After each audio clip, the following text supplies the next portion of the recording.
Good morning. I'm going to have Rachel come on in a moment. I'm just going to see if there's somehow that I can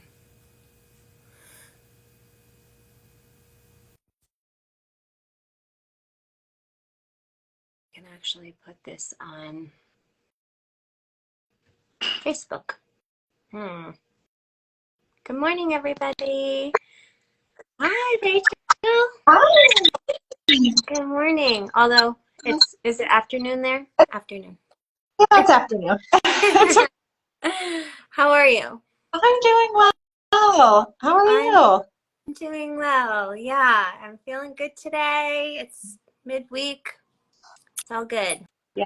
Yeah, cool. I'm so glad to hear it. Thanks for having me. Yeah, I'm so excited because I mean, I've been following you, but I went back on to kind of look at a lot of your posts and information, and I got like obsessed and I went down that rabbit hole.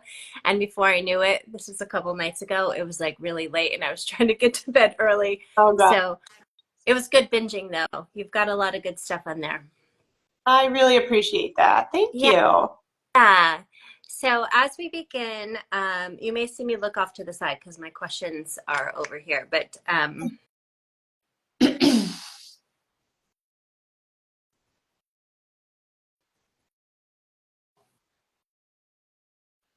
to introduce you and have you share actually a little bit about your journey of how you got here, becoming a parenting coach, and then just let people know like what you do. Yeah, much. I'm a parenting coach, and I have a background in education, actually. So I was a preschool teacher um, about a decade ago, and then after that, I spent a decade in nonprofit education at the organization Teach for America. And about a year ago, I left that work to start my own business as a parenting coach.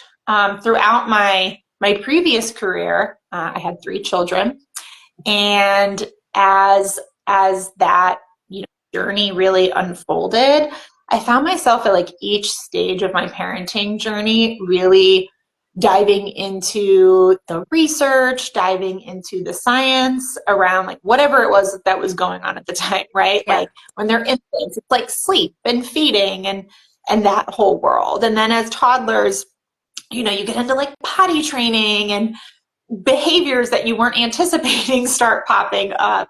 And now I have a 9, a 5, and a 3-year old. And so like my world is just all these different places and all these different developmental spaces where I find myself in on a daily basis. And when I was kind of looking at my career and looking at what it was I wanted to, ultimately focus my time on and focus my career on, I love parenting. I'm sort of like a parenting enthusiast. And so I became certified to be a parent coach. And here we are. I offer one-on-one coaching and a 90-day program to guide folks to confidence in their parenting and get them to a place where they really love their parenthood, right? Because parenthood is more than just parenting. Yeah. Now, is that, I mean, we'll get to all of that because I have a lot that I want to ask you about your course, but is that all online or is it in person or both? Both. So I'm in Chicago, and I do live workshops, I do live coaching, but I can talk to folks anywhere, right? It's the beauty of Zoom. Yeah. So Yeah. yeah, I work with folks from all over the place. Okay. Oh, I love it. And I love Chicago. I have some good friends in Chicago. Yeah, So, yeah. Although I'm liking the weather right now in the Bay Area, so I'm feeling happy very about, jealous. yeah. Very Um, on if it's so spring or not spring. yeah, I'm so affected by weather the older I get. So I'm noticing for me when the sun is out how much my mood shifts. And growing up in upstate New York, I I don't think I went through that, but I don't know if I could be in the cold as long as it is in New York. I think I like to choose that now. Um, I'm just a wimp, I guess, as I've been I've been in California now for like 25 years, so I think I've gotten soft. Sounds lovely. So, a couple of the big things that I saw in here that I was absolutely excited about that I want to ask you is you were talking about Brooks Gibbs and how he explains the hug rug. And I loved that concept because I do something similar, although your approach is different, but when it comes to apologies. So, Mhm. with my children, when they were little in particular, I wouldn't force them to say, I'm sorry. It was more so about understanding what just happened, the nuances of it all, and to take their responsibility for their portion of it, right? Which is kind of what some of this is. And so it was always, asking, are you okay? What can I do to help you type thing? And let them know what they're sorry for and what they plan to do better next time. So they'll say like next time, if it were like they hit each other, next time I will use my words and tell you how I feel or something like that. So can you explain what the hug rug is? The hug rug, I love this, and we sort of adapted it in my house. So we don't have a rug as Brooks kind of explains he does with his family. We have a hallway, so we call it hallway hugs, but the concept is the same. So essentially, when your children or any family members have an argument, or if you have young children and they're they hit each other, or something happens, right? And it's a moment that needs repair, essentially. I will often invite my kids and say, like, do you want to work it out with a hallway hug? And a lot of times I say yes, because it's fun. So we go to this like narrow hallway, and if you can imagine, on the floor, it's like 5 stations, right? So someone is the 2 children are at like opposite ends of the position. So one person's in position 5 and the other one is in position 1. And I'll prompt them and I'll say so and so, to one of my children, like, you can express how you feel now. You can say something like, I'm mad because, or they can change the feeling. They can say, I'm frustrated, or I'm hurt, whatever it is that's authentic to them. But essentially, I'm mad because, and then after they say their piece, the other child does the same. After that, they both take a step forward. So now the kiddos are in position 4 and position 2. Then they say, I'm sorry for. And this one gets tricky because, as you said, it's not so much that we're trying to force the apology, but we're trying to help them recognize their role in what happened, right? And their responsibility in the moment.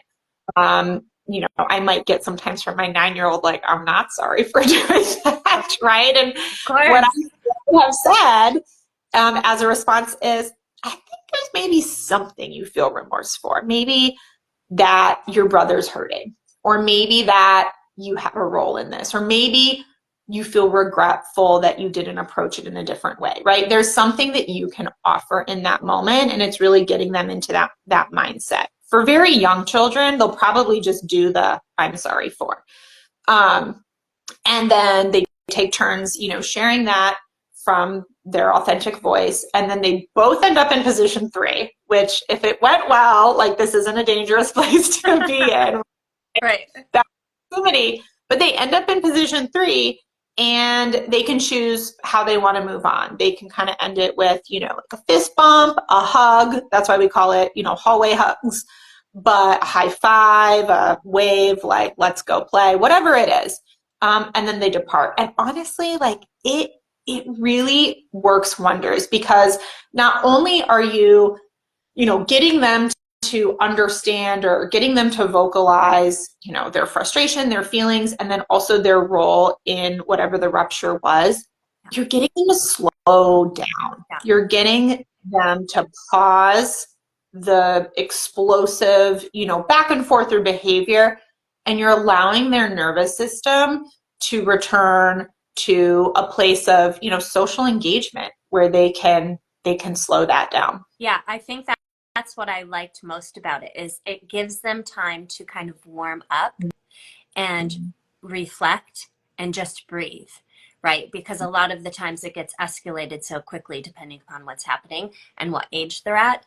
But just that pause, right? Which in general, in self-regulation, is the first step, right? Is kind of like pausing and reflecting.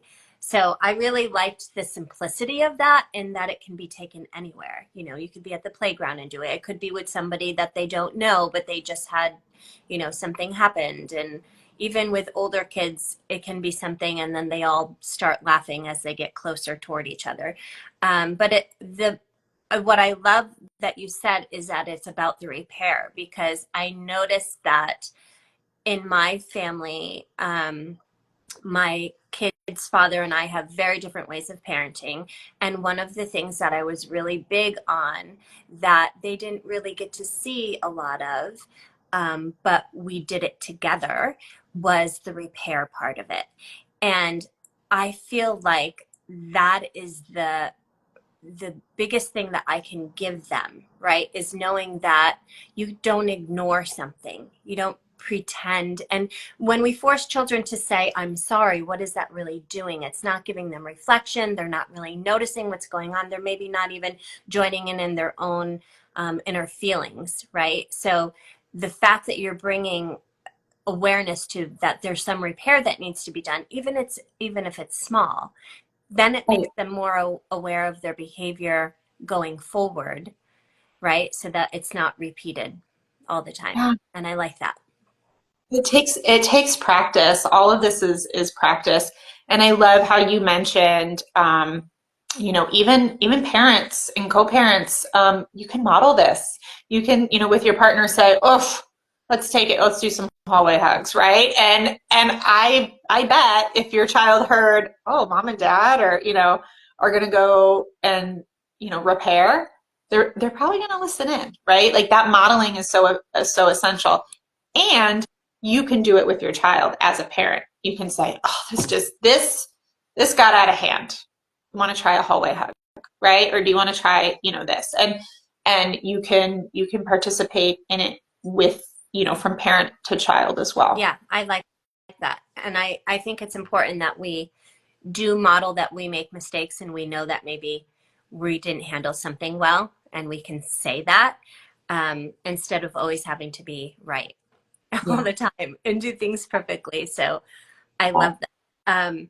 There was something else that I thought was really good, and it was in one of your posts. I'm really big on helping moms get past. So you work with parents, but I work predominantly with mothers. And except if I'm doing a birth, I work with their partners. But when I'm working with moms in particular, there's a lot of overwhelm, and we discuss, how to get past the overwhelm into ease, and a lot about simplifying and reducing anxiety, but also around the overused word of self-care. And this is a hard one, because in a lot of my content that I share, we talk about self-care, and I'm trying to find a different word for that, because I'm annoyed by the word as well.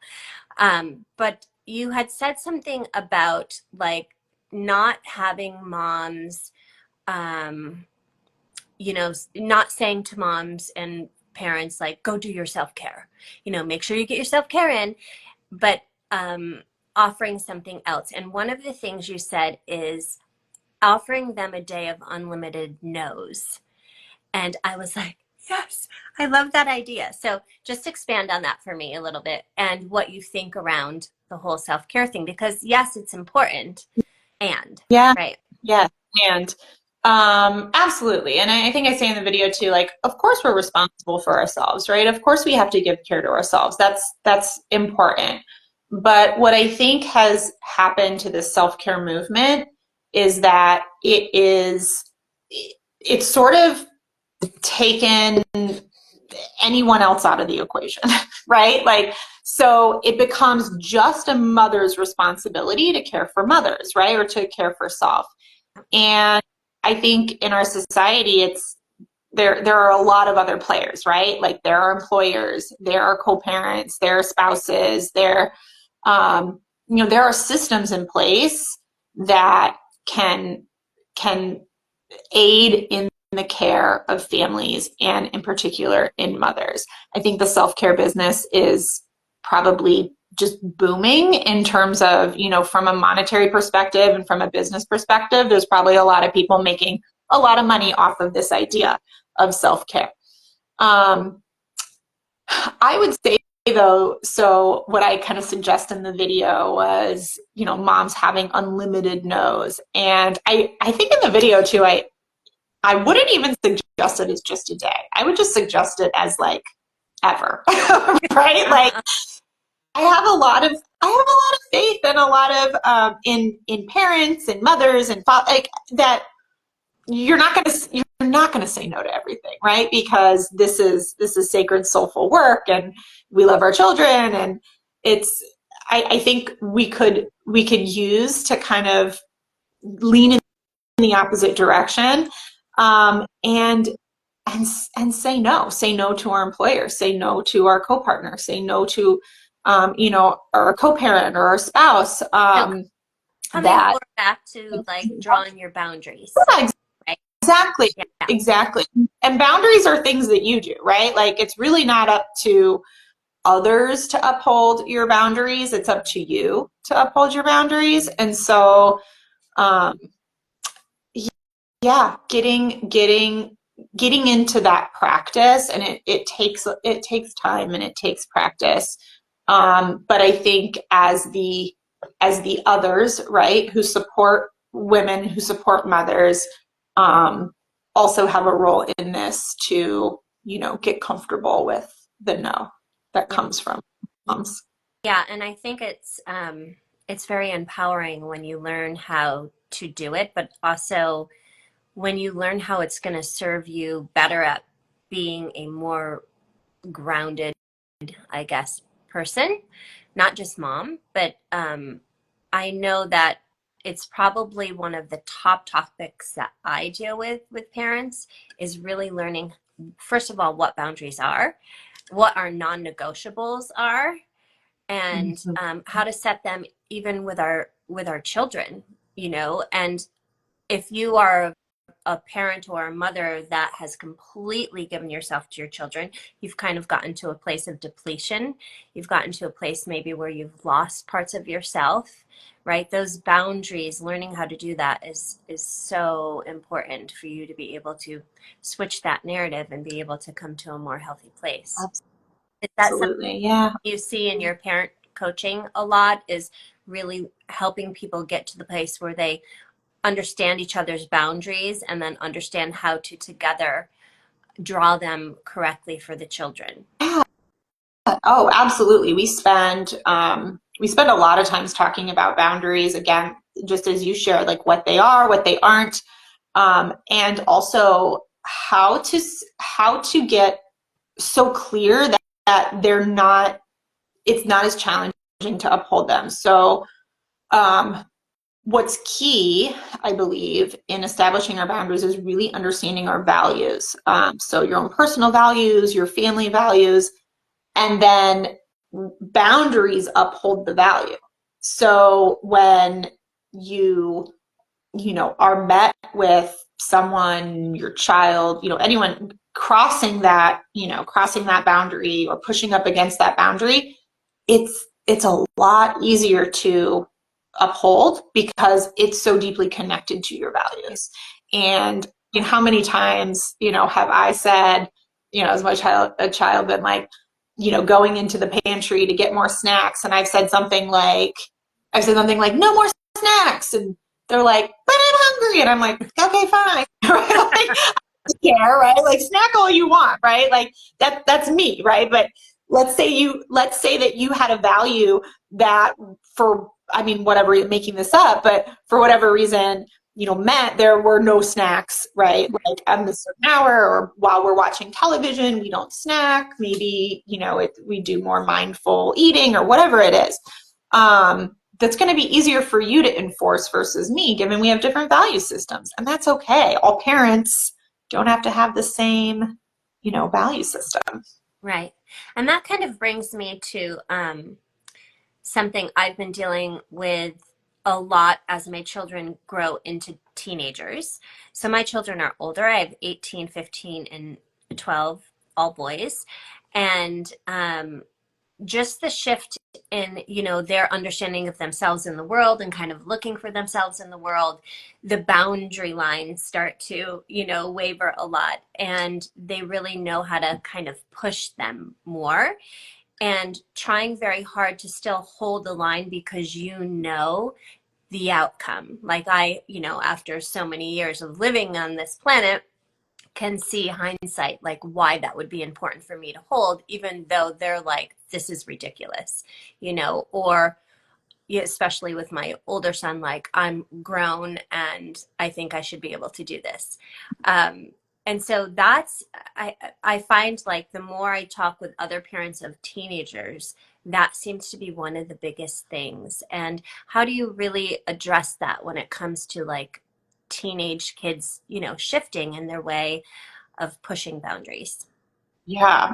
Well, the first thing I would say is teenagers are supposed to, right? So, so Good the good news, reminder. right? They're doing what they're supposed to do, right? They're supposed to push boundaries, but it's challenging for parents. So what I would say, I don't have teenagers, but what I've come to learn in this work is that the principles are the same, right, for all kids, Yeah. and like kids of all ages. And what I would say in terms of holding boundaries with older children, it's really one thing that you're going to want to get good at, or or explore if as a parent this doesn't already happen, is having what we call like empowered conversations. So these are things where validation in our conversations with our teenagers looks a little different than validation in our conversations with our 3-year-olds or our 5-year-olds. Yeah. But the step is still there. So asking your teenager to really, explain their point of view. Help me understand where you're coming from. Oh, why is that important to you? That's validation, right? You're listening, you're empathizing. That's a form of empathy as well. And so when we think of validation and empathy when it comes to teenagers, it really is in conversation that happens. And then once your child has a chance to, explain their rationale. Well, Mom, you said if I, do this, that I'm, gonna die. Well, all my friends do this and no one's dead, right? Like taking a step back and, looking at our own language, like, are we catastrophizing things? Are we, how are our children receiving what we're saying? And using their own life experience to either make sense of that as like, well, Mom's right, or like, no, Mom always says that. Like in my experience, that hasn't happened. So being aware of that, and then also sharing your perspective, right? I hear you. This is why I'm concerned. This is why I have held this line. And then what you're giving your child an opportunity to do is empathize with you and to validate, you. Not that our children need to validate us, but you're giving them the practice of empathy in their listening. And they're much more likely to listen if they've had the floor first. And then you go into problem solving together, right? Let's work this out. I want to figure out a way for, teenager, to be able to XYZ, because I hear that that's important. And yeah, I want you to experience XYZ, but this is where the line is for me. Let's figure this out. Yeah, that works. No, that doesn't. And then it's a conversation. That takes time and practice, but I think with teenagers, like, that's what it's about. Yeah, and what I'm noticing, especially with my oldest, is that we're able to have, he's really intelligent and has good ways of explaining things with me, although we don't always agree. So that's where we're kind of at odds with certain things. But he's able to articulate so much more than obviously when they're younger. But the other part of it is we're both starting to understand that we're triggered by different things. And I find that very valuable that we're both able to look deep enough to say, well, I'm responding that way because actually it triggers me in this way. And it's such a I mean, it's a new thing. He's my oldest, so it's interesting to go through all of these different stages with each one of them. But I find that really valuable. Um, there was something else you had said about allowing the children to say like their side of things. It will come to me, and I remember as I go through. But it was something to do with recasting. Um, Mm-hmm. and I liked that because it was kind of like reflectively saying back to them, but in the way that, like, if they were to say something and it wasn't the way you really wanted it to go, right? To say it back to them in the way you really would like them to say if they were kind of being sassy or disrespectful. Can you explain that a little bit, the recasting piece? Yeah, so I get this a lot. I do this a lot with my 3-year-old, but I also do it with my 5 and my 8-year-old and my 9-year-old too. Um, so if I get, say, a request like, "Give me more milk," or I have, or a child's like, "I don't like this shirt," then I will like rephrase what they just said in a way that I would hope them to say it. That's either or however want to define it, more respectful or kinder, and I'll say something like, "Mom, can I please have more milk?" And then I just pause and they say it back. They just repeat it, right? And then I respond like it's the first time. I say, "Oh, sure." And I, do the thing. Or, if I'm busy, I'll say, "Yep, I'll be there in one moment," or as soon as I put this dish in the sink, or, or whatever it is. And I think there's just so much fatigue that comes in parenting when, you get that request that is like, "Give me more milk now." There's this, "I don't like the way you said that. And when you ask mom for something, we say, please," and then it's like, it's a whole thing, and then say it again. And it just can just become so wordy and Yeah. just so much that I find modeling it and then waiting for some type of improvement to be the easiest, the cleanest way Yeah. to like and move on. And then you do see them use that language on their own, right? It's just after repetitive modeling, they do it themselves. Not all the time, but that's fine. Then you just go back to the recasting. Yeah.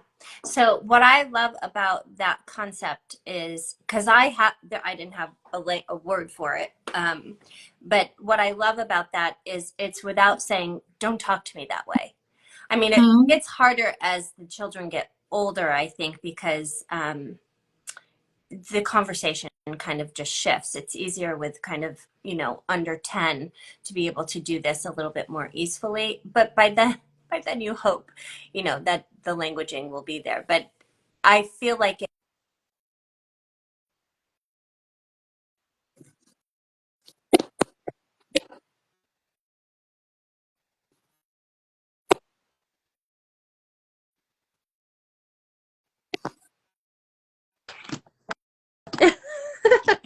so sorry I about think I that. lost you. That's okay. I lost you a little bit there. My phone is being funky right now.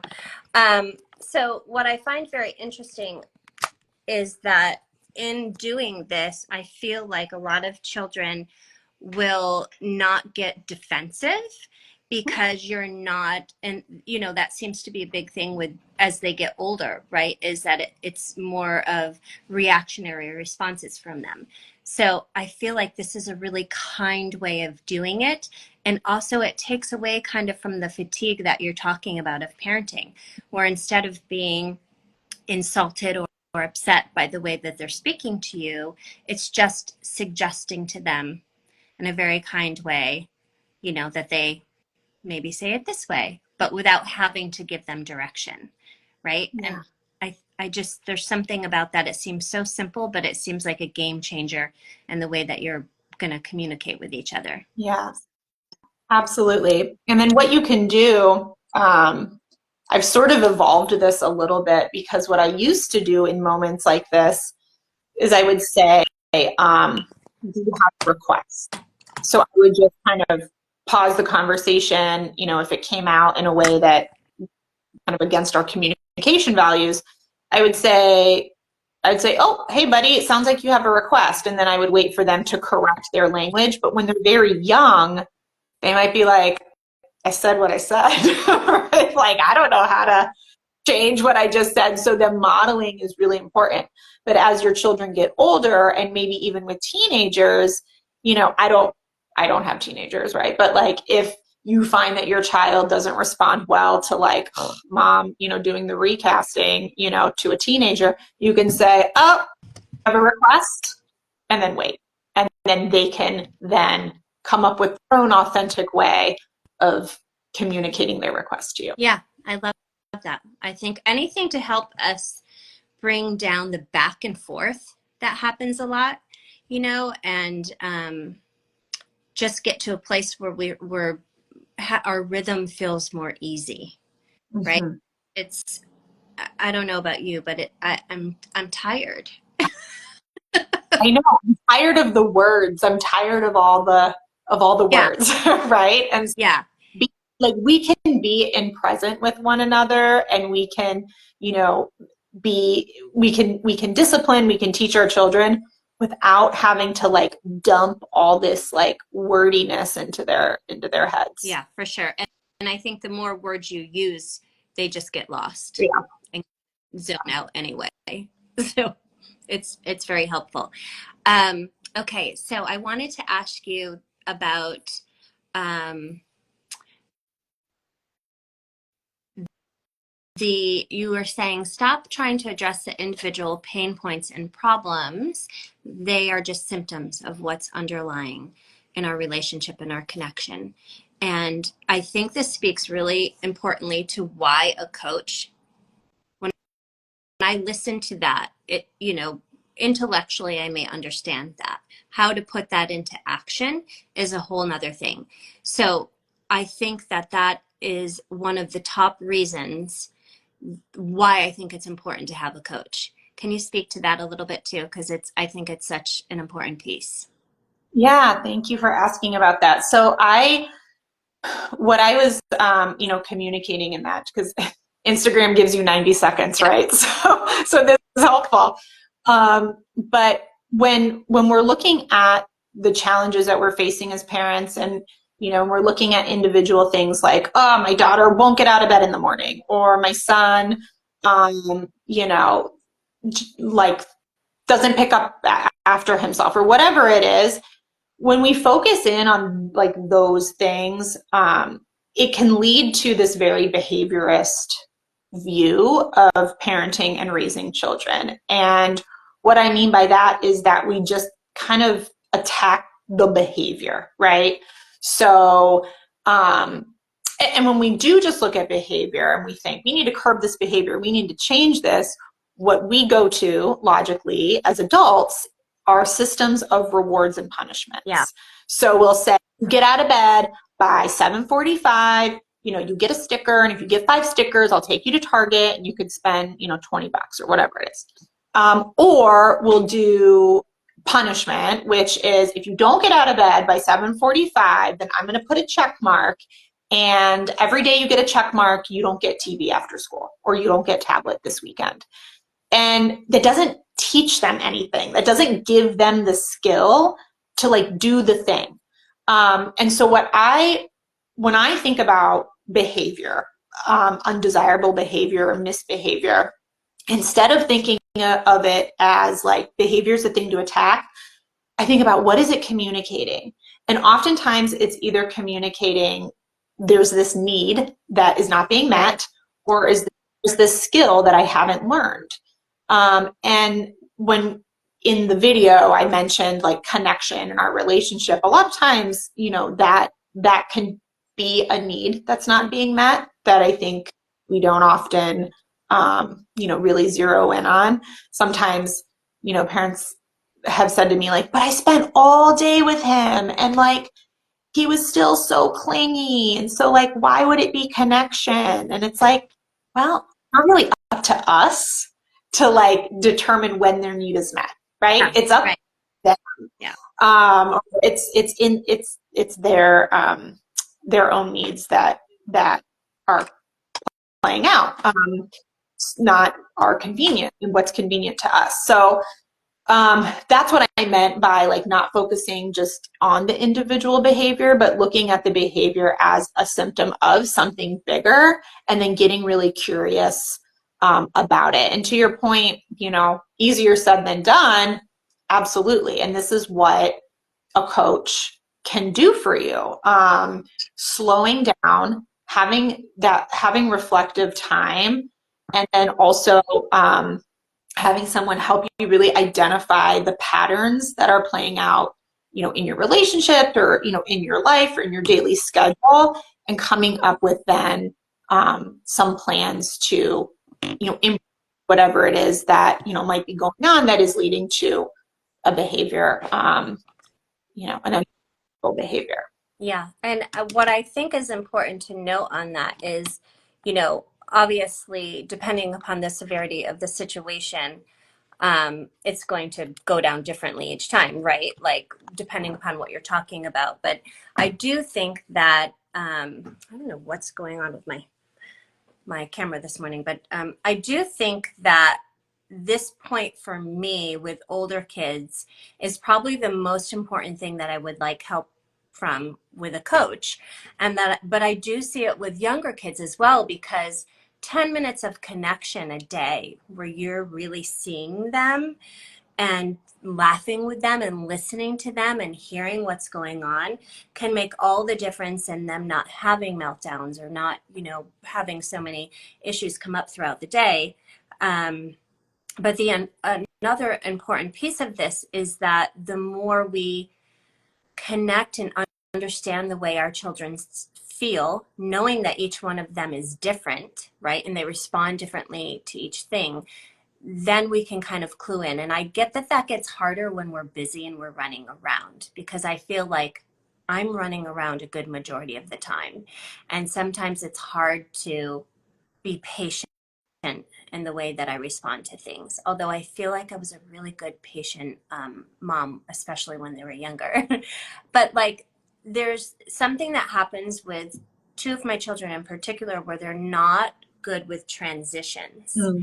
So it seems like every time we leave the house, if we're in a rush, I don't have time to, I feel in the moment that I don't have time to address their transitional issue because I'm not thinking about it. But if I am aware ahead of time and I can prep them that we are transitioning, I feel like it goes better. And so this is one of those things, like they may be getting upset with me. I'm saying, please get off of, the screen or whatever. We have to leave. We're going to be late. And then it starts to escalate from there. But I'm not really seeing that it's really just about transitioning and prep, right? Right. Right. Yeah, there's transitions are tough. Transitions are tough for adults, right? Like, let's be honest, right? Yeah. So in order for you to transition, and I saw this, give credit where credit's due. I saw this from, her name's Dr. Chelsea, on Instagram. I think her handle's Dr. Chelsea. I'd have to find out more. I could figure it out. But she listed out all of the things that need to happen for a child or a person to transition, right? Like you have to like hear that you're transitioning. You have to like make sense of it in your brain. You have to have a plan to like stop the activity that you're doing. You have to have a plan for like mobilizing to like get out the door. There's just a lot of things that happen under the hood. And so it's no surprise that, okay, like when I prep them, when I'm really, proactive about it goes a lot better. But in the moment it can be really hard. And I mean, those moments happen, right? Like we're never going to be able to solve for every frustrating moment that comes up in parenthood. But I think this is where like knowing repair is really helpful, and being able to be reflective and be in conversation with our kids, especially if they're older, and perhaps even use an empowering conversation to figure out what is helpful for getting out the door. Would you like to hear this from me? What if that doesn't happen when I say it? What would you like me to do? Like, and talking about it in that way too. Yeah, and I think that that's, some things I feel like innately as parents, and maybe you can correct me if I'm wrong, that you're either innately that way, and they can't really be taught to you. But this is something I feel can really be taught. All of the different ways of communicating, right? And a lot of it, in general, I think what most of us are vying for is to be seen and heard. Um, and that validation that you were talking about earlier, to really validate each other's experience. That doesn't mean as parents, though, that we have to give in or that we, have to change our non-negotiables, Mm-hmm. right? I mean, it means that we need to hear and see. And sometimes maybe their perspective will shift, our decision making, and especially as they get older, help us to do things maybe differently. Yeah. So I do like that. And so let's understand a little bit on how you create a supporting and nurturing environment um, for parents when they invest in coaching, because I think what we come up a lot with, there's so much coaching out there. You hear the word life coaching, you hear so much type of coaching, and I think a lot of people get turned off from that. Like, why would I need that? And I can go online and research, and all the different reasons for why they wouldn't do it. Yeah. But why do you feel, I want to hear you before I say something, but why do you feel that it is a good investment, and how do you set up a really supportive, nurturing environment so that they feel like their investment is, they're well taken care of in that? Absolutely. So, I think about the things that we get a lot of support in from others, in our lives. So, hiring personal trainers, hiring executive coaches, nutritionists, spiritual guides, like whatever it is.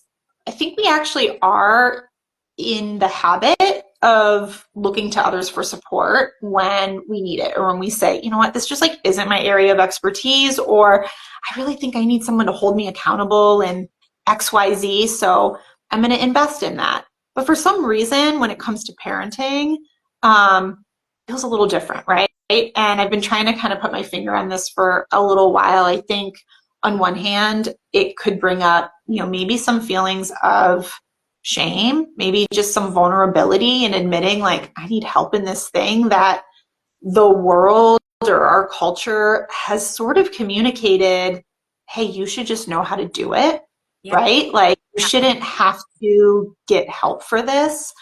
I struggled a lot as a new mom with sleep.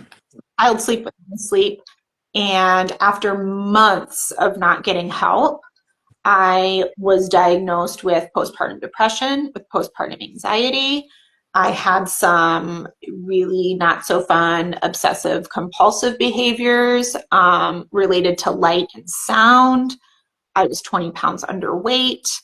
And so what not getting help and putting on sort of the face that like, I can do this, I got it figured out, like this is Yeah. normal, was really costing me a lot, right? Like that cost a lot.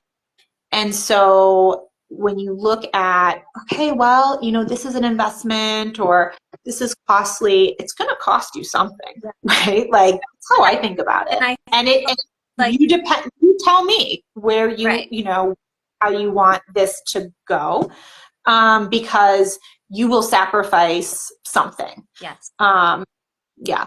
So I really believe that healing and transformation comes, when we're in partnership with others, Mhm. when we're able to heal with others. There's a reason why, like reading all the books, following all the accounts, learning all the scripts, doing the the courses by yourself. There's a reason why those things don't often translate to results. Um, Yeah. and so that's my biggest thing, is that it it it works because you're being held accountable, you're doing it in partnership with someone. And in terms of setting up that environment, that kind of coaching container and that nurturing kind of coaching container, we go really slow, and you only go as deep as really you'll let Yeah. me, right? So Right. this isn't about like, I'm going to dump this on you and I'm going to tell you like, I think this is what you're experiencing, or I think you have this trauma from childhood. Like you are permitting the process and the direction of the process. I'm here to help you make those connections, to help you slow down, to help you find new patterns. And I invite you into that, right? Like you're a willing participant, um, in the journey. And then I would just say, this is my like kind of haha joke on, on this. I'll often tell people, I'm like, it's cheaper than Botox and it lasts longer. So That's true. it's an investment, you True. know? And I think that with health in general, because I know that, when I was really deep into my nutrition work, I had a hard time, and I still feel that way even with my doula work. Like I have a hard time charging, for my worth sometimes, because I want it, first of all, accessible to everybody. And that's really difficult. But I also know that my time is valuable, and I have 3 children to feed and take care of. Um, but when you look at the long-term effects, which is what I try to get people to really understand with coaching, is it's an investment in your health long term. The way that you and your children are going to be in relationship with each other, it's an investment. It's an investment in the way that your family functions, and the way that then they may, if they want to, become parents, and how they communicate in their relationships when they start to have boyfriends and girlfriends, and move into that realm. So like it doesn't just stop here with, oh, I'm getting help for something. And I think you're right on the point that people feel shame or vulnerable around it. There is some weird um thing that we're supposed to do it all alone, and we're supposed to know what we're doing. Well, why would we? How could we? And so I think it's important to be in community, but I also think it's such a great way to ensure moving forward in a healthy way in your family when you get a coach in that way.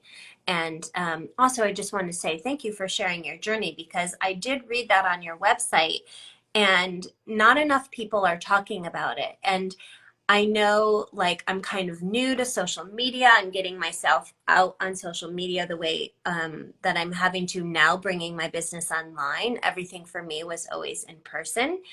And that kind of shifts the way that I have to show up, right? So that people don't know me. How are they going to trust me knowing my story? So the fact that you're sharing your story in that way is probably the most important thing. And I just want to thank you for it, because not enough people are talking about their challenges and their hardships in a way that other people can say, hey, me too, and I'm not alone. And just hearing you, like, you don't have to fix it for me, but just hearing you and knowing like somebody else is going through this, and look, she's on the other side, right? That's so great. And I'm sure a lot of people have reached out to you and thanked you for that. But it also makes you, you know, more of a skilled person to be able to help somebody through that process when you've gone through it yourself.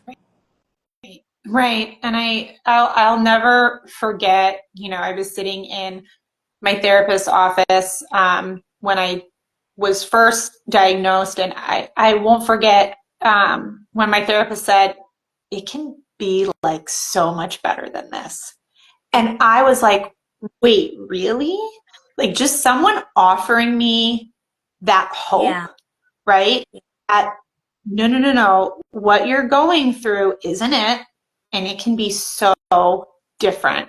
That was enough for me to say, like, tell me what to do, and I will do all the Yeah. things.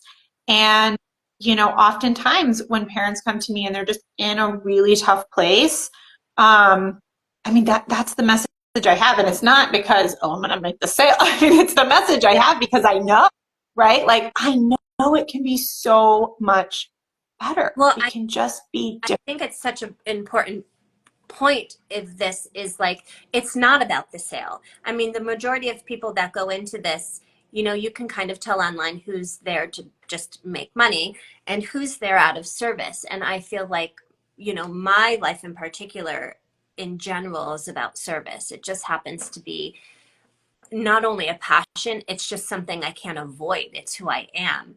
And so for me, it is the reason I brought my business online is I wanted to be able to reach more mothers, be able to help more people. And when you can be of service in that way to people and let them know, hey, I not only can help you get somewhere, I've been through it and this is where I am and this was my journey and I know some better ways to help you get there. And I think coaching in particular is such a wonderful avenue to help people because you can dive into so many different modalities with coaching.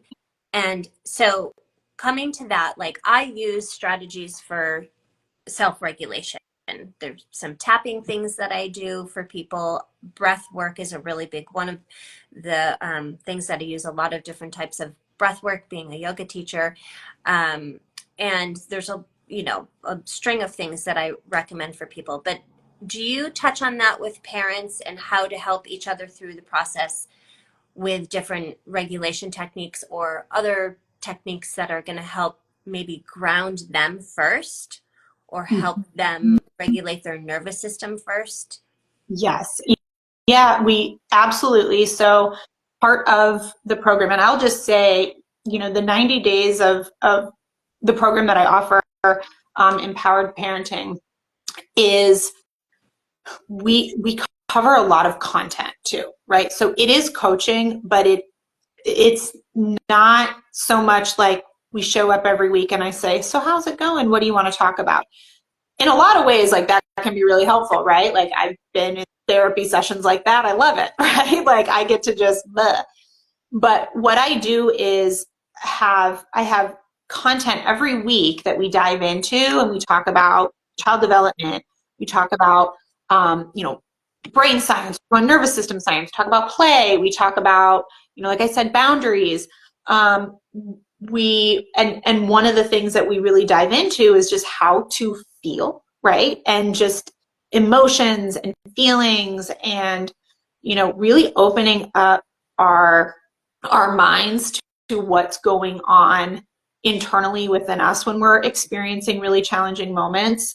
We talk a lot about generational patterns of parenting, and I have, you know, journaling exercises that my clients go through to really make sense and come up with a coherent narrative of their childhood so they can see how that's showing up in I the way that they are love parenting. that. Yeah, I love that. It's so informative to some of the things that we're doing and why we're doing it, right?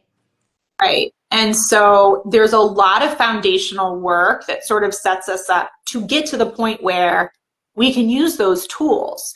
Because a lot of times, you know, if you're just following accounts or, you know, you're like, okay, deep breaths, right? Tapping, or I got to go chew on some ice. Like, yeah, it can give us that time to pause. That's a really important Mm-hmm. step. those types of things, if you're just, oftentimes, if we don't have some more clarity into where that's coming up, into what parts of us are showing up in those moments and why they're there, it's going to be really hard to regulate them. So I know that might sound a little bit high level, but we absolutely go into that. And like I said, a lot of the coaching too, earlier on when we hopped on, it's not so much, hey, let's problem solve this moment, or what was going on for your child in this moment. It's a lot of what was going on for you in this moment, Mm-hmm. right? Really Yeah. focusing on that aspect of it. Yeah. Oh, gosh, things flood in my head when you're talking because I feel like you guys, we're getting our own coaching session right here. Getting a little peek inward at some of the strategies, but it is really important to, figure out those things, because I think it helps us to rediscover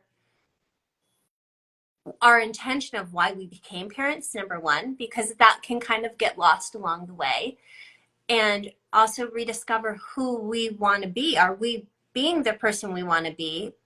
Because when it's so difficult, when there's moments or long chunks of time where it's really difficult, especially if you have several children, you can get lost in the why and not even be able to focus on the how. Yeah. Yeah. Absolutely. Yeah. I mean, even just approaching simplistic things, like I'm sure you go over like routines, right? How can you get to a better place of getting out of the house in the morning? Which I'm sure all of us, yeah. Yeah, systems and environment, like it all plays a Yeah. role. But there's a reason why we don't just start there, right? Like there's a reason why I don't do a lot of, and on Instagram I do a lot of this. Like I'm like, try this with your kiddo, try that. Like Sure. here's something you can, because that's Instagram, right? Like people need something, right? And I Yeah, understand that. little tidbits, right, of things that they can try. Right. Like Yeah. let's make our lives a little easier today. And that's valuable. But there's a reason why in my coaching it's not, I'm going to tell you how to set up this system right now to, get compliance or get cooperation, or I'm going to, give you a method for, handing out this consequence, or because it's just so surface area, right? And it doesn't get to the root of it. And what I've often told folks who I'm coaching is, when we're done with this, go unfollow everyone. Go unfollow all the accounts. Unfollow me if you want to. I don't care, right? Like you can take over my Instagram account for a day, because I'm confident you could write, the content for it, or you could deliver content on it. It's not one more thing. I really look at it as the last thing, right? Like when you've really done the work and internalized it, it will come from within you, and it's not going to feel like I have to remember this. What are the 3 steps? Did I say this right? Because it's deeper than Yeah. that. You're kind of like igniting the part of them that maybe, I mean, you're teaching things and skills, obviously, but you're also igniting something on. Yeah. So that's illuminated. They're able to like, oh, right. It's not like I have to remember steps. It's, oh yeah, that you're kind of tuning into something that's been revealed. Right. I remember one of the first times I sort of went through, there's a process that I outline, in my content, in the program that, yes, it has like an acronym and it has steps and all of that.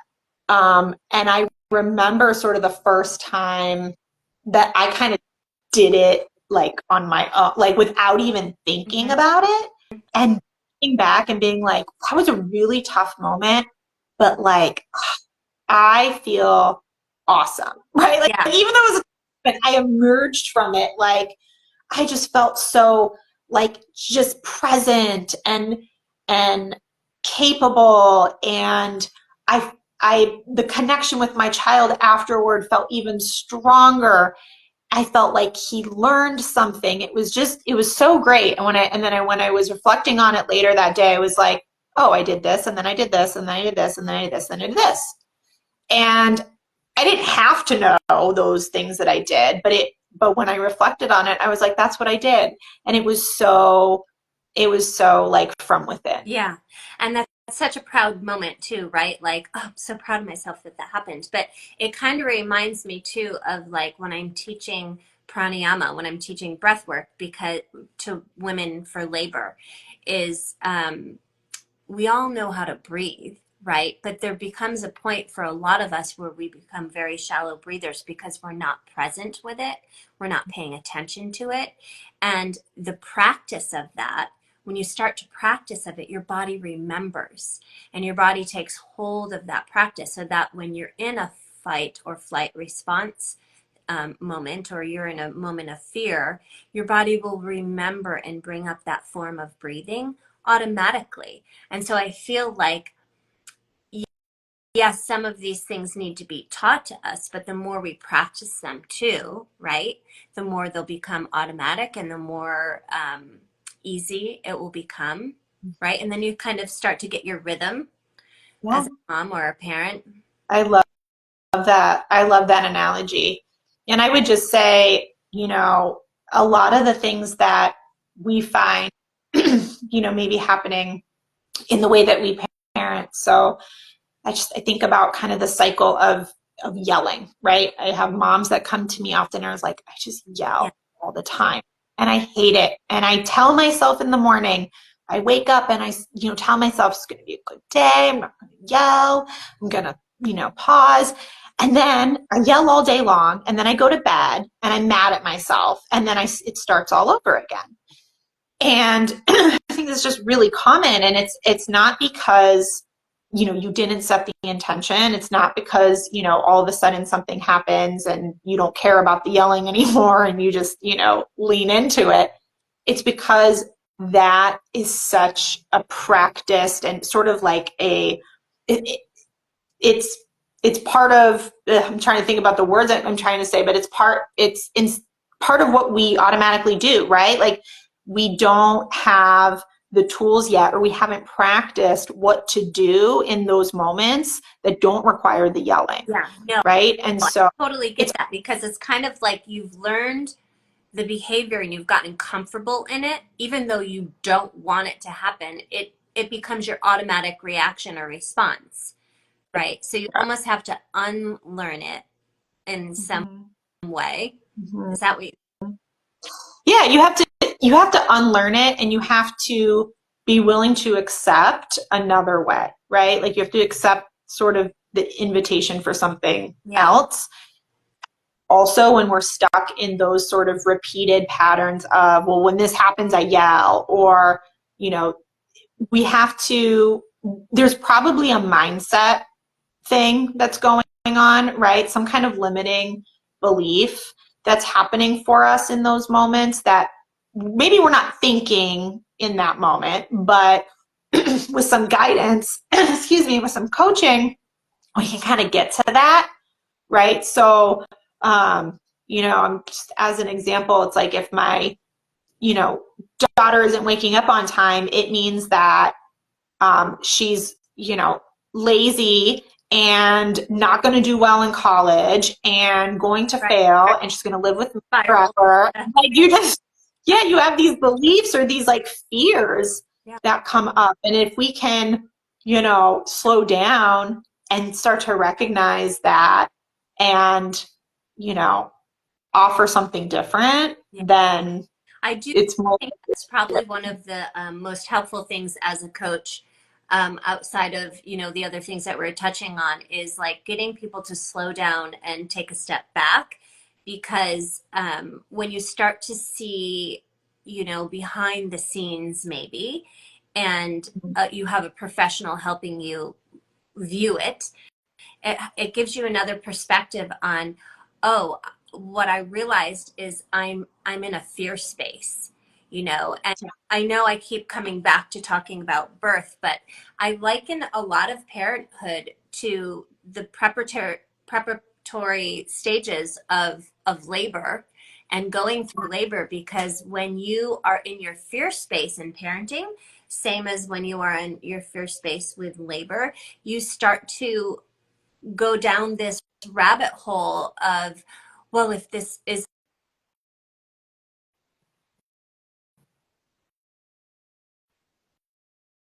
fear space as parents, we tend to make really maybe not the best decisions, kind of leads us to a place of, like you're saying, yelling or emergency feeling type of reactions. Right. And if we can realize that fear is usually, anxiety masking on, you're either in the past or you're the present. You're being triggered by something in the past, or not the present, sorry, the future. You're worried about something happening in the future.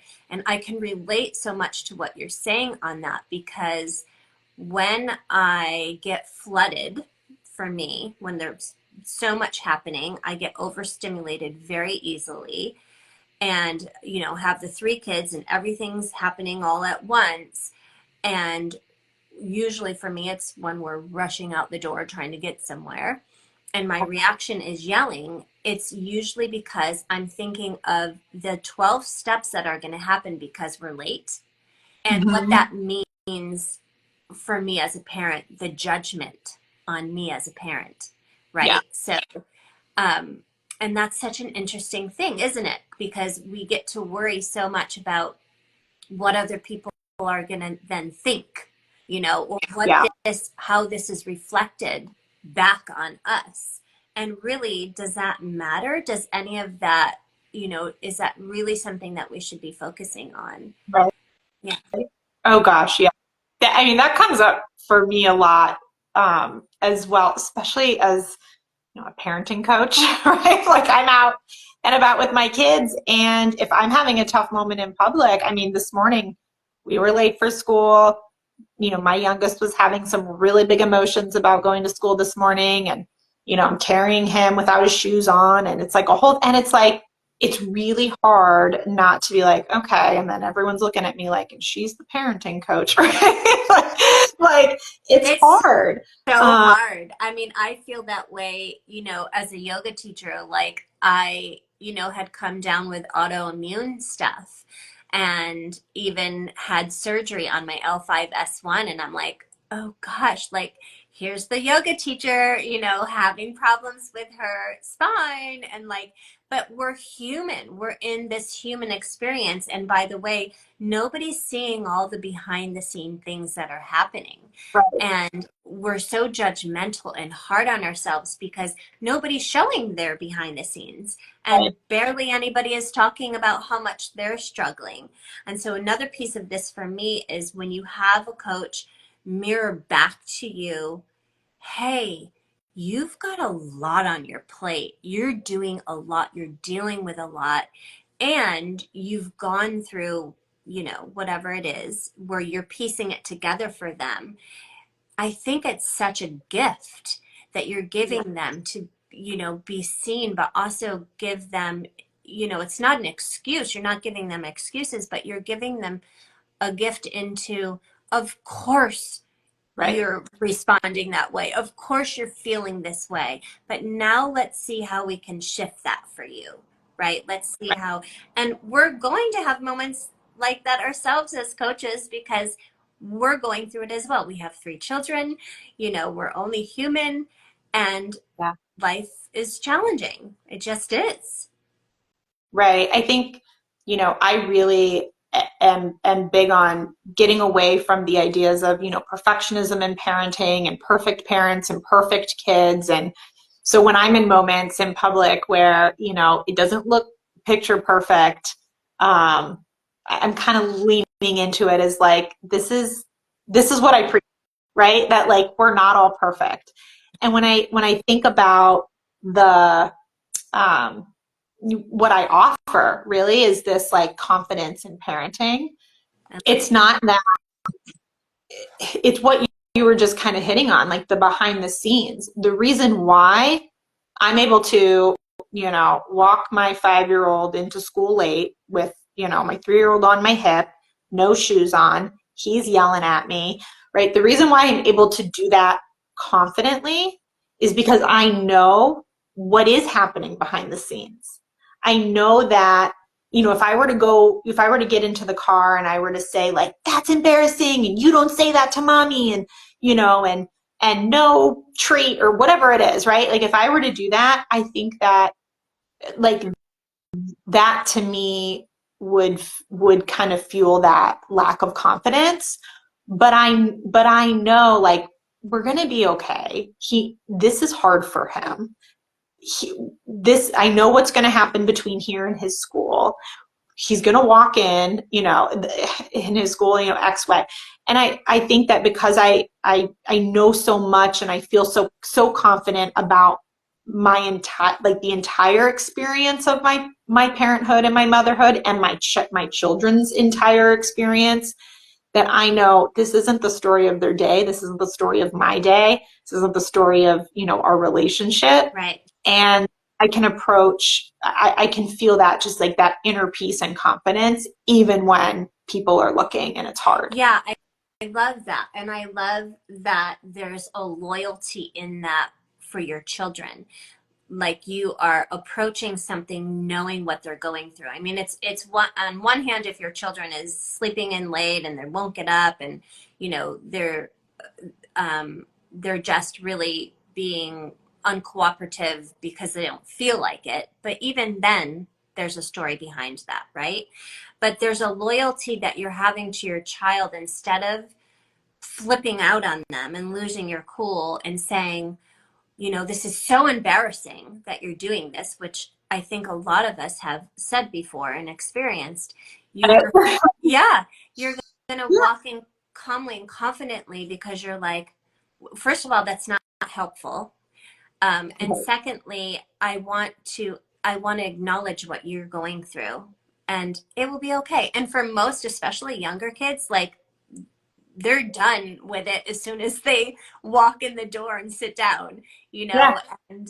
and you're crying in the car and they're totally fine, so it's beating ourselves up as parents is really counterproductive, but also I love the confidence that you're bringing to it, because I think that is a big part of what you receive in coaching is the confidence to, first of all, instinctively listen to yourself, and know, like, you have to trust your gut on some things, but also remove the outer appearance part of it. I was just talking to some of my postnatal mommies about traveling. A lot of them were going on vacation with their babies, and most of their babies were like 5 months to 7 months. I think we had maybe a 3-month old in there. And a lot of them happened to just be traveling for the first time on an airplane and were asking for advice on how to do that well.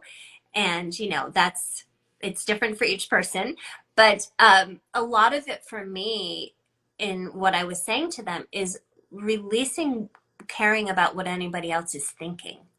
Right. Allowing yourself to like be the parent you really are, because we show up differently as parents when we're worried about what other people are thinking and we're not able to really console our child or let them speak their mind or be noisy or whatever it is that they're needing, because we're worrying about how other people are going to respond to it.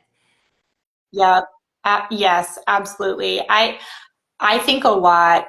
I mean, I think the airplane thing is just so perfect because it's like you're trapped. You can't go anywhere. Like it's gonna happen. So this is a really good test. I should have all my clients. I should be like, and for your final exam, That's right. children on an airplane, and tell me how much. Maybe they all come for a retreat.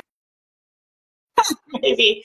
But one thing I would say, just for anyone who ever is, fearful of that, I'm on those airplanes like, please let me sit next to a mom having a hard time because I want to help, right? Me so let's have faith that like, Funny, yeah.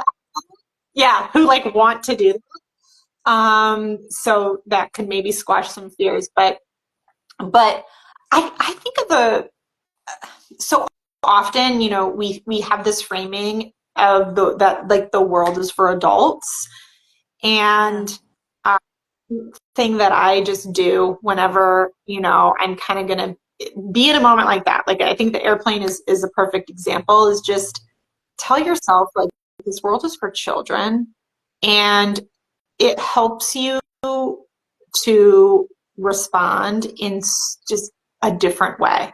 Um, there's I'm not going to get it right.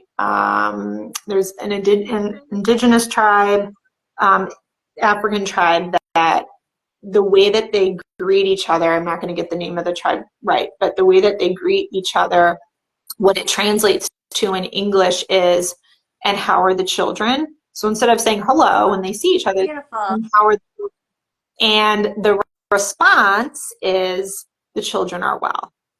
And I it love that. it's isn't that just I the love that. It's best? And beautiful. yeah, and it is just a mindset and an approach to life of the decisions we make are for our children, right? And if we were to make every choice and make every decision with the best interest of children in mind, like what kind of world would we have, right? Yeah. I can't imagine a decision that would, you know, go awry if that weren't our focus. So, yeah, just if that's helpful to hold on It is, to and in the airplane. it's helpful to remember that, what that brings up for me is like remembering children have, they're learning. They have hard moments. They have bad days, and there's a lot of times where we're not allowing for that to happen. Like we have bad days, we have bad moments, but we're not allowing that, and they're just learning. So why are we not allowing that? And by the way, we were all children once. So why are we having such a hard time with, a child making too much noise on an airplane, or expressing themselves, or being curious? And it seems like a lot of authority figures have a problem with curiosity, and children asking too many questions, or questioning maybe a rule, and things like that. And so it's just, yeah, it's a very interesting concept, I think. Yeah, yeah, it Yeah. is. So we've been on for a long time, but can I ask you a couple more quick questions? Okay. um, you have a free quiz. Can you tell us about that? Yeah. If you go on my website, I have a quiz that you can access that gives you a glimpse into some like strengths, your strengths as a parent, maybe some areas for development. I will say like your parenting cannot be boiled down to like the results on a quiz, right? Like Right. absolutely can't. So that's my one cautionary note. But it's a way to just look at where's my knowledge on some certain things, as it relates to child development, as it relates to my parenting. How am I showing up in tough moments? Just a quick like gut check. It can be done in literally less than 3 minutes. I think the average time is a minute and a half. So minute and a half rapid fire, quiz, and it just gives you a little insight into some of the things that I do and talk about in my coaching program. Well, I like that because, first of all, it's free, but, and, it's nice to be able to maybe spark a little insight in somebody where they're like, huh, okay. And then you start mulling over that a little bit, and it brings you to a place where you're like, I think maybe I want to work on that a little bit more. Or maybe this is something I should look into. Or maybe I need support around this. Right. And it would benefit me to actually, have a coach, Right. to do that. And the things that are going well, right? Like celebrating the things that like, wow, I'm really showing up in that way, Yeah, right? right. And That's true. Yeah. I know it's so funny. We talk so much about the challenges, but that's a really big part of parenting is giving yourself the credit for how well you are doing, how much you are doing, how well you accomplish the things that you accomplish. So much we focus on what I didn't accomplish today. I have this huge list of things, and here's all that I didn't accomplish. But I don't know if you do this, but my sister and I used to, both my sisters and I do this, where we will have our list of to-dos, and you write down your whole list. I'm a list maker.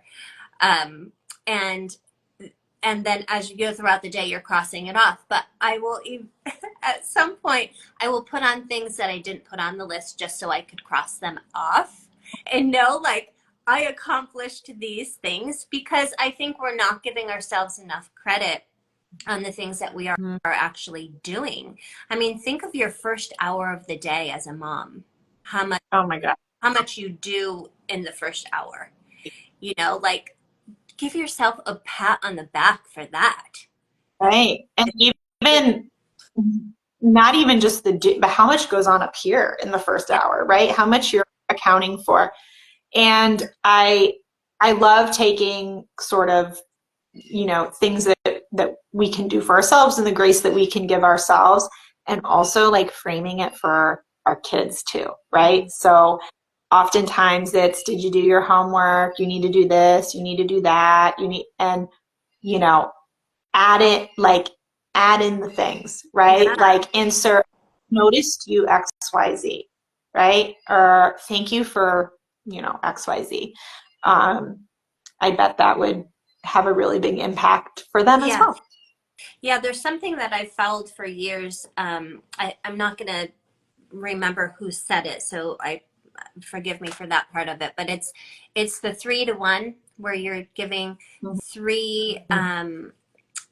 You're lifting. Like, Yeah, and you're lifting them up, and you're giving three things that they've done really well or that you're proud of them for, and one correction or constructive criticism, right? What is that? Is there a name for that? I don't know, but I have heard that like framework. Yeah, I actually have it on my refrigerator, just a note that I wrote for myself, to remind myself when I'm going, that I kind of give a sandwich. Oh, and you had something Mhm. on sandwiching as well, right? But Yeah. my sandwich is a little different. Yeah, there's the feedback sandwich, which is like praise, criticism, praise, or something like that. But I was thinking about this. This was a few months ago, but like a connection Yeah. sandwich. So, and a sandwich can be different, and it's okay if you forget parts of the sandwich. But basically, having a routine like morning connection and a routine evening connection, right? So those are like kind of the bread, for the sandwich. So every day, maybe you're snuggling in bed with your kiddo before they wake up, or maybe you sit down and have breakfast with them, like something that you do every day in the morning, and then at night, a similar kind of routine. And then in the middle, it's just whatever it can be that day, right? So some, time for focused connection with them. If they're young, building Legos with them. If they're older, I don't know, maybe listening to music together, something. And if you forget the first one, it's fine. Then it becomes, avocado toast. Or if you don't, get the last one, then it's, I don't know, a hot dog or something. Like, it's okay.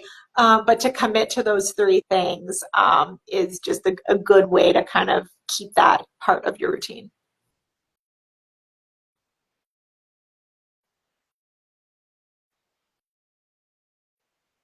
I don't know, get to a place where we reframe our days. The whole thing with gratitude and gratitude journaling, it became big for a reason, right? Because when we start to focus on the positive things and the things that our children are doing well, or that we're doing well, or connecting in, it really does strengthen just the overall, framework that you hold in your relationship.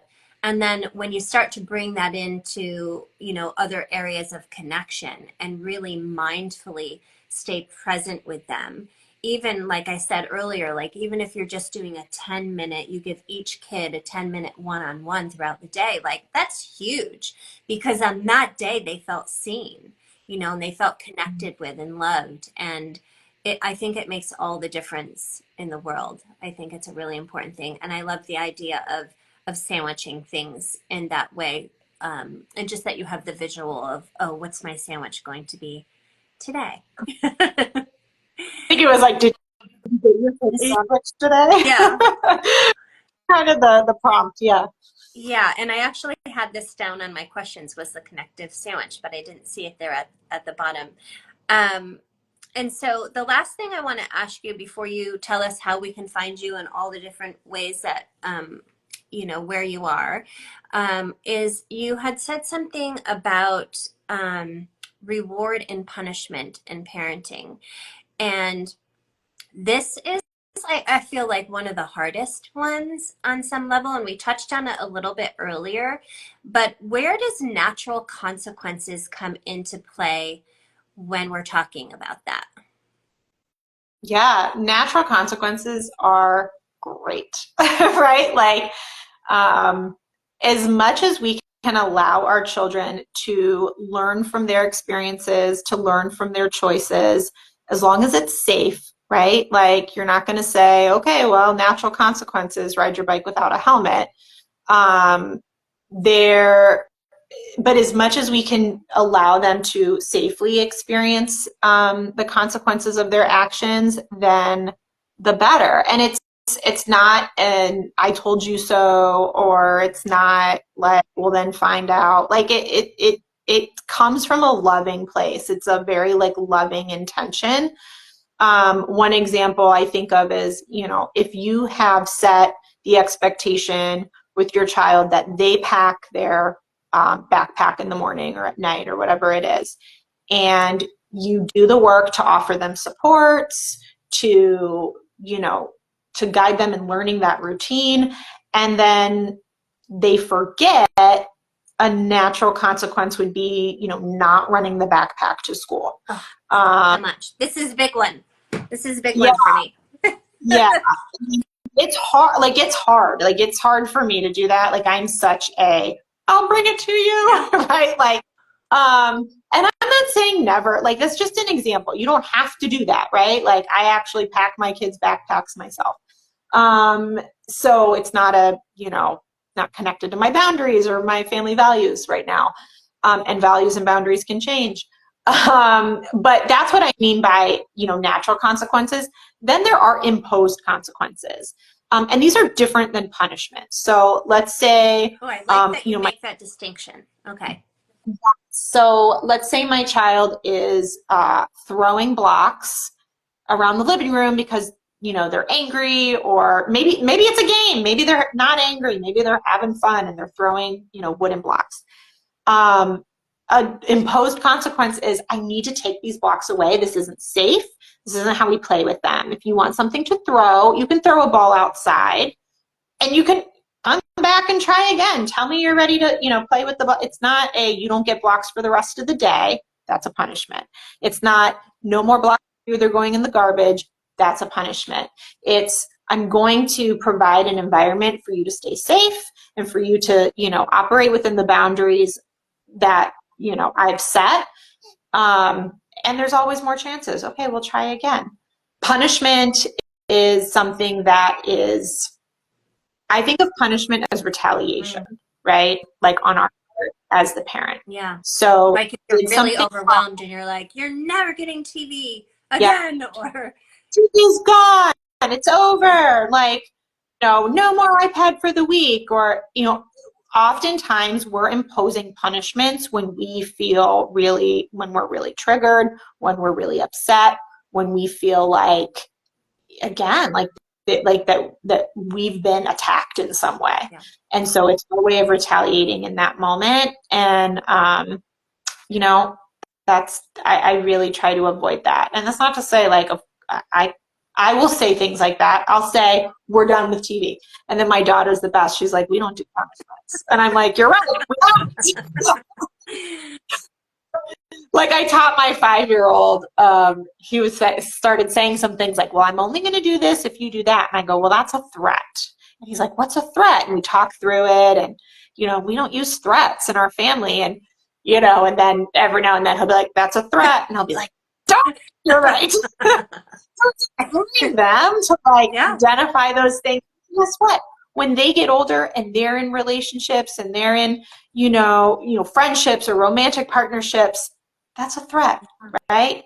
I don't do threats. Yeah, and that's important too when it comes to things like, dealing with narcissistic people, that you don't even know what that is, Right.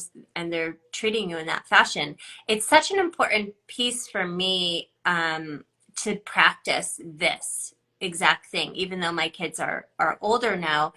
But it was always such a, thing that needed to be practiced. It wasn't something that always the moments came naturally with this, because when boundaries are being pushed and you come from a line of parents that always punished, that's most likely going to be your response, right? So you have to really learn new ways of doing it. And I come from simplicity parenting and Waldorf type of parenting, and so on those ways, it's very attachment parenting style, where you really are, mindful of the way that you, obviously we all have our moments, but you try to be mindful around the way that you're speaking to kids about things. And sometimes it can look like you are being overbearing by setting those boundaries.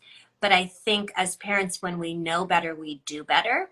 And we're keeping that safety for them, like you're saying.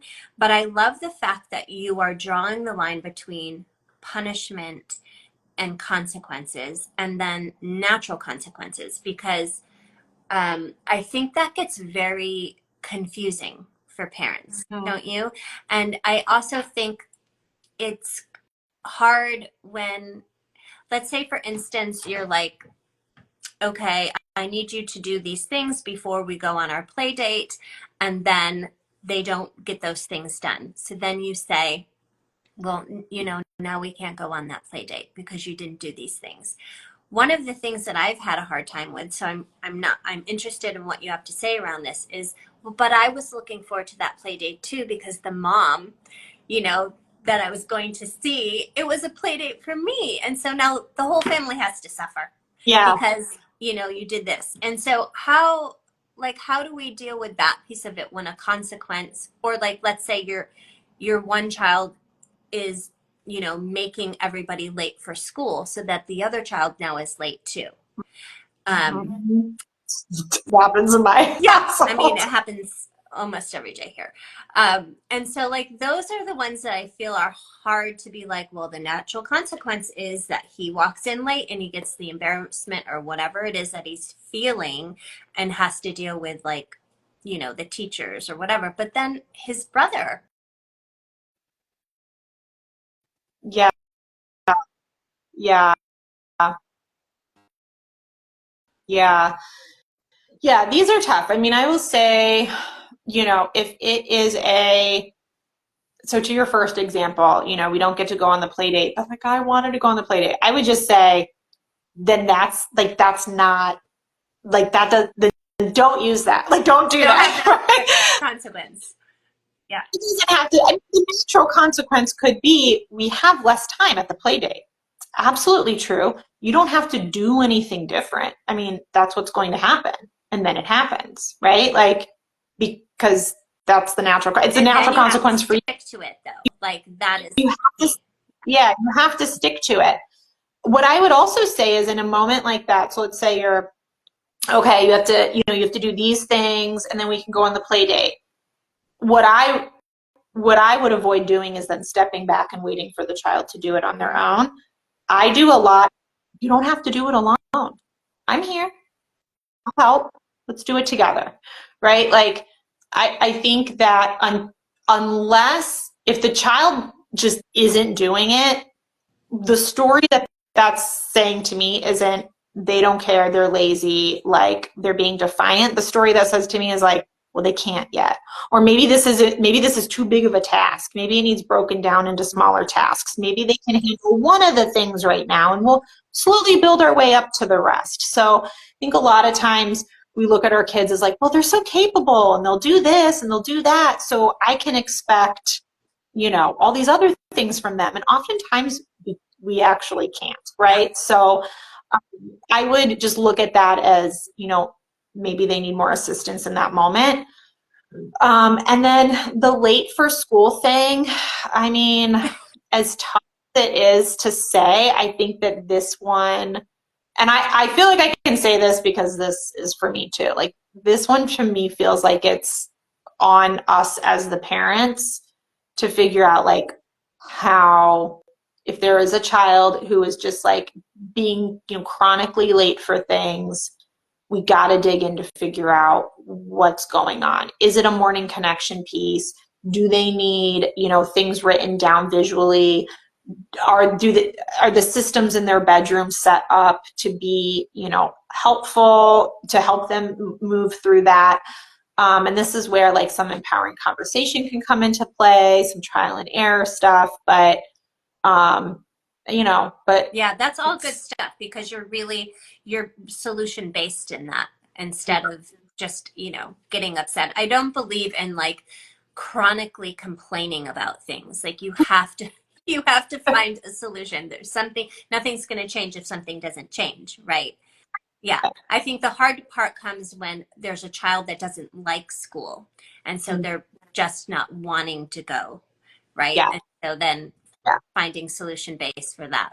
And that too, I think can be like that too. I think curiosity becomes really key in that, right? Figuring out what it is that, isn't going well, partnering with the school. One of the things, I was a preschool teacher, but one of the things that, I really value in my past experience is just being able to understand like a child's like full day and having the context of a school environment and what could be going on there, and getting creative with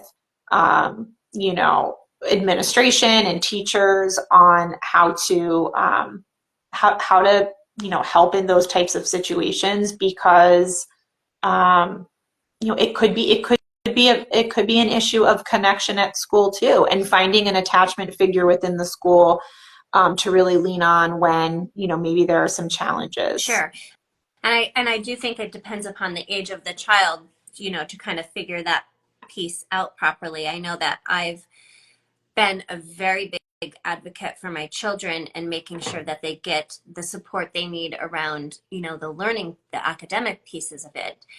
Socially is a whole nother thing, and especially as they start to move into high school, there and with all the different things that are coming at them, it becomes more challenging. But it still that comes back to the pieces of validation, getting curious, moving into more of the conversational pieces to help them out. And then also understanding that there's just some things that we can't fix, right? And I think for a long time where I feel my biggest, and I'm honest about this because I think it's very helpful to other people, but one of my biggest issues in parenting was that I tried to save them too much. I did too much for them and also tried to save too much. So it wasn't just like, oh, they forgot their things and I had to go drop it off at school. I did that, but also advocated for them, when they needed to learn how to advocate for themselves or figure out a problem for them. It's because the mama bear comes up in you, right? And you're like, I'm going to take care of this and I'm going to help them. And, and that's great. But I think as parents, we have to learn how to step back from that too, right? That's a really important piece of the puzzle, is letting them have their journey and figure it out, letting them fall and fail and struggle on some level, so that they can have the tools that they need. Obviously, we're going to help them and encourage them, but yeah. Oh, that resonates with me. I'm very much the like, I'll send an email like type of, and I have to stop myself. There's this saying, the saying where it's like, don't just stand there, do something, right? Like this like mobilization. So when we feel the need to do, like we're actually in like a stress response sort of state, right? Like we're mobilized, we have to do. It's kind of where fight and flight come from. And so that's that saying of like, don't just stand there, do something, change this. But there's a flip to that, which is don't just do something, stand there, right? And it's like, be present, right? It's like, that speaks to me so much because I feel like, first of all, we all need to slow down, right? There just needs to be more time to kind of just observe, breathe, slow down. but also if there's a pause sometimes, they may be able to figure it out. They may be able to come up with their own solution. Always wanting to like step in right away or respond right away. Like when our kids are downloading, their day, Yeah. let's say, and somebody was mean to them, or a teacher didn't speak to them nicely, or they thought it was very unfair or something like that. As a parent, you may want to jump in and be like, well, that's not Yeah. okay. But Yeah. if you pause, sometimes they'll be like, oh, but I figured it out and we talked it out, or this is what I did, or tomorrow I'm thinking of doing this and I'm going to approach it this way. And I think that's such an important piece, that stopping piece. Yeah. I love that.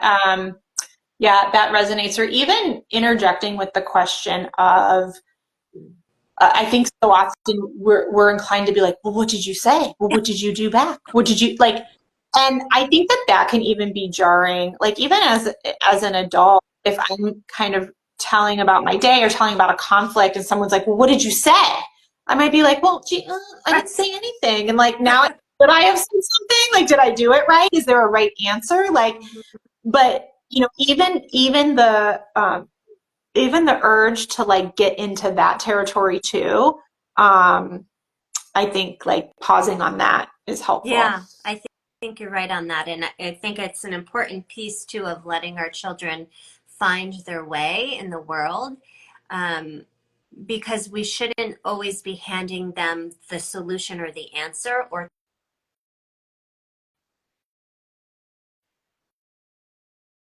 yeah, I just feel like it helps them be more resilient and use different parts of their brain. That if Mm. we're always doing it for them, they wouldn't be able to, really reach and establish, some good skills there. So that's great. Yeah. So we've been on for a long time. I'm going to let you go, but thank you You do so this much. for This was, I could talk with you forever because and I'm sorry about all the craziness with my phone this morning, but I have so many things that I had written down here that I wanted to talk about, but We'll do it again. we'll do this again. Yeah, we'll do this again. But tell people where they can find you. Obviously, they see your Instagram page, and also what you have coming up that you're offering. Yeah, yeah, absolutely. So, parentingonmars.com, you can find me there. Some good resources there, and yeah, follow me. I have if you're local to Chicago, and the northern suburbs of Chicago, I have a workshop coming up next Thursday, the 18th, Ooh, on this to exceptional parenting. I had a little bit of a moment with the title of that workshop. I'm like, exceptional parenting, like, oh, does this feel the perfectionism? But really, it's about doing things differently, right? It's yeah. about breaking out of our habits and kind of being an exception to the rules that we've really have learned and that have been sort of Oh, I instilled in our bodies a bit. So yeah, so yeah, you can join, and all the information is on my account and on my website. okay. And I saw something for free tickets for Yeah, so I'll also be at Chicago's Ultimate Baby Shower this weekend. I'm doing a giveaway for 2 free tickets. That's Sunday, the 14th from 1 to 5. I'll be doing some giveaways there. I'll be there in that's person, fun. I've and you can never been to something like that. What is it exactly? access. So it's an event for new or expecting parents. There's giveaways, there's products, there are uh, uh, pediatricians, there are lactation consultants, there's a mani-pedi station, there's a photographer taking pictures. So it's just going to be a cool way to bring, a bunch of new parents together, Yeah, and should be I fun. like that. That sounds great. I'll have to look and see if we have something like that here in the Bay Area. Yeah. Yeah, Well, thank you so much for joining me today. yeah, I Yeah, it was so love great. And thank you to everybody who joined. This was you. a long time for us to actually get some great coaching advice from you and just really be able to dive in a little bit deeper. And I think it's such an important thing for us to be in community this way in general, to know that we are not alone in going through what we're going through as parents. And I'm just so thankful that I found you. So thank you so much. Like, thank you so much. Have a wonderful rest Thank of your you. day. Bye, everybody. Have a fabulous day. We'll see you again soon.